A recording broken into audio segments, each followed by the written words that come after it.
Pemirsa Sekolah Birokrasi Channel yang berbahagia, jika kita menilik kembali di dalam konstitusi kita bahwa belajar dari Orde Baru, juga Orde Lama, di mana seorang kepala negara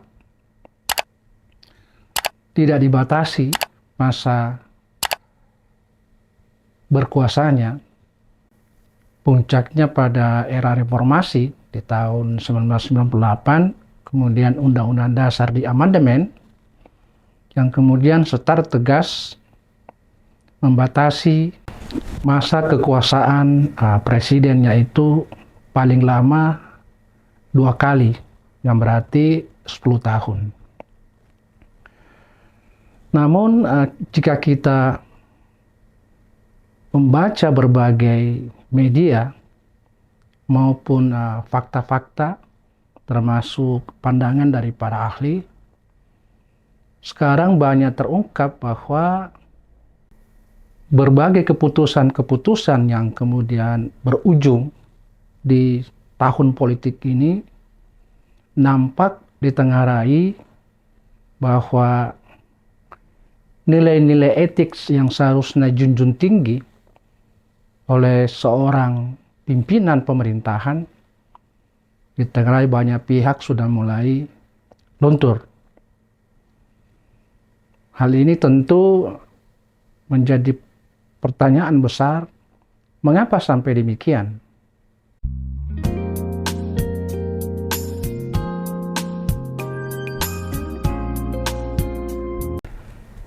Di dalam berbagai literatur terungkap bahwa seorang pimpinan itu di dalam bertindak dan di dalam mengambil keputusan biasanya berada di range antara berbagai kombinasi.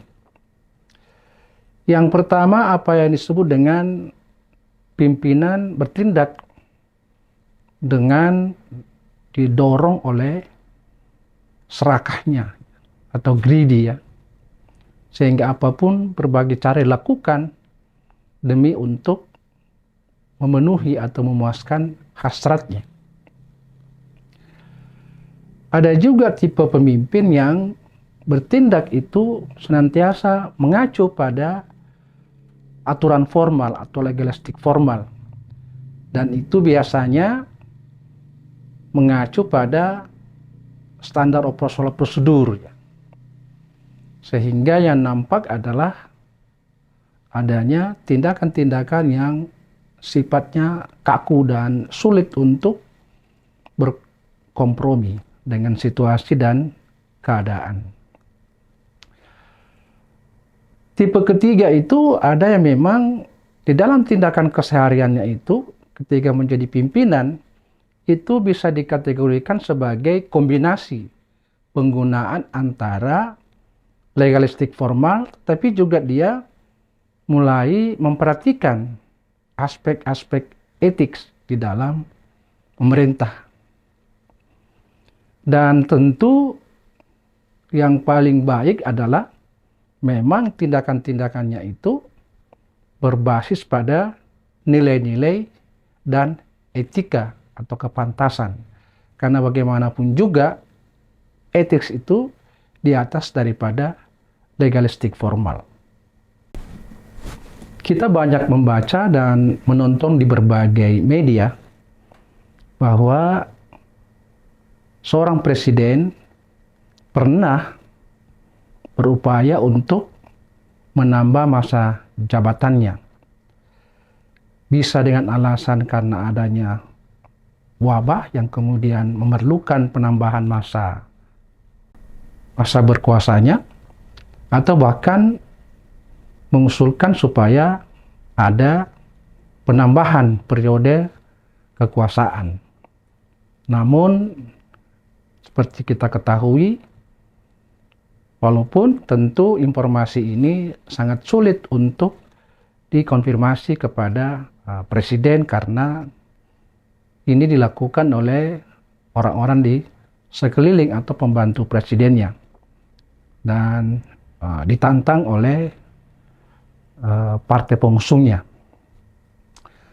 Tetapi kemudian nampak muncul ke permukaan dengan adanya keputusan daripada MK yang sangat kontroversial, yang kemudian merubah batas usia minimum seorang calon wakil presiden. Dan ditengarai bahwa ini upaya-upaya untuk memperpanjang sebenarnya secara tidak langsung kewenangan yang tidak dimungkinkan ketika dia melempar wacana untuk memperpanjang masa periodenya. Mengapa saya berbicara etik ini? Karena ada satu cerita yang kita bisa mengambil hikmahnya ya. Walaupun ini tidak terjadi di Indonesia, tetapi terjadi di Amerika. Di mana seorang presiden yang kemudian memungkinkan untuk menambah periode pemerintahannya, bahkan diminta untuk memperpanjang, tapi beliau tidak mau memperpanjang. Nah, beliau yang saya maksud ini adalah George Washington. Nah, ini merupakan salah seorang presiden Amerika. Dan beliau ini adalah pahlawan perang Amerika yang memimpin tentara Amerika yang compan-camping, namun berhasil mengalahkan tentara profesional Inggris setelah mengantarkan kemerdekaan Amerika. Kemudian Washington ini tidak lantas kemudian masuk pada kekuasaan. Kalau saya mencoba untuk mengutip cerita dari apa yang ditulis oleh Radar Tribaskoro ya, tentang kisah hidup daripada George Washington ini, yang memang menolak masa jabatan ketiga ketika dia diminta untuk melanjutkannya.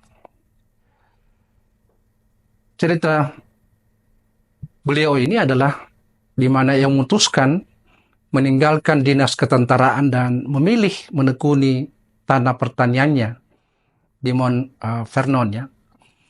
Tetapi tidak lama ia dipanggil untuk memimpin Constitutional Convention di Philadelphia yang bermaksud merumuskan konstitusi Amerika.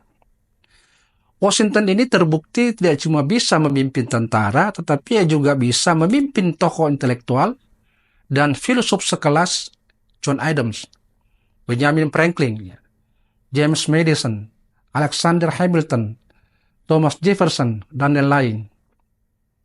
Maka tidak heran setelah konstitusi Amerika disahkan, maka Washington terpilih menjadi presiden pertama Amerika Serikat. Namun memasuki akhir masa jabatan kedua, Washington ini sudah merasa cukup. Ia masih orang paling dihormati dan dicintai oleh orang Amerika. Tidak akan ada orang yang bisa mengungguli dirinya andaikan ia ingin menjadi presiden lagi. Beberapa bulan sebelum Pilpres, ia menyatakan tidak mencalonkan diri lagi. Pernyataannya ini menjadi presiden yang sangat langka, seperti yang ditengarai banyak pihak terjadi saat ini di tahun-tahun politik Indonesia. Di masa itu, bahkan sampai sekarang, sangat langka ada orang yang meninggalkan kekuasaan. Ya, just like that. Tidak hanya Napoleon, tidak Bismarck, tidak Hitler, tidak Soekarno maupun yang lainnya. Terus berupaya untuk mau melakukan upaya-upaya untuk memperpanjang masa jabatannya. Maka tidak heran bila Raja George III dari Inggris, musuh bebuyutan George Washington ini di dalam perang revolusi Amerika, ketika ia mendapat berita bahwa Washington tidak melanjutkan jabatan ketiga dan mengatakan kalau ia benar melakukannya, maka ia adalah orang terbesar di dunia. Dengan menolak jabatan ketiga, George Washington dengan sangat sadar menjadikan dirinya sebagai suri tauladan untuk tidak menjadikan kekuasaan sebagai segala-galanya. ini adalah moral politik yang ia ingin kembangkan di Amerika. Namun begitu, Washington masih saja didesak untuk menjadi presiden. Kawan-kawan Washington sangat mencemaskan keadaan negara yang semakin terbelah. Persaingan di antara kedua partai semakin sengit. Washington menggambarkan sudah tidak ada kebenaran, tidak ada kesopanan. Mereka menyerang karakter hanya lantaran perbedaan politik.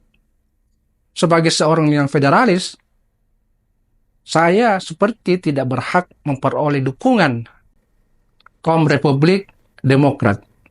Washington tetap menolak tawaran jabatan ketiga, sekalipun Presiden John Adams sudah membukakan jalan yang lebar dengan mengangkatnya sebagai KSAD atau Kepala Staf Angkatan Darat. Washington tidak menyadari bahwa penolakannya itu justru menjadi kunci yang menjawab masalah keterbelahan yang ia khawatirkan. Pembatasan 2 kali masa jabatan secara tidak langsung menciptakan proses transisi politik sebagai peristiwa yang normal, teratur dan dapat diprediksi, sehingga pihak-pihak yang bersaing memiliki sedikit insentif untuk mengganggu sistem melalui cara-cara luar biasa seperti kudeta atau cara lain.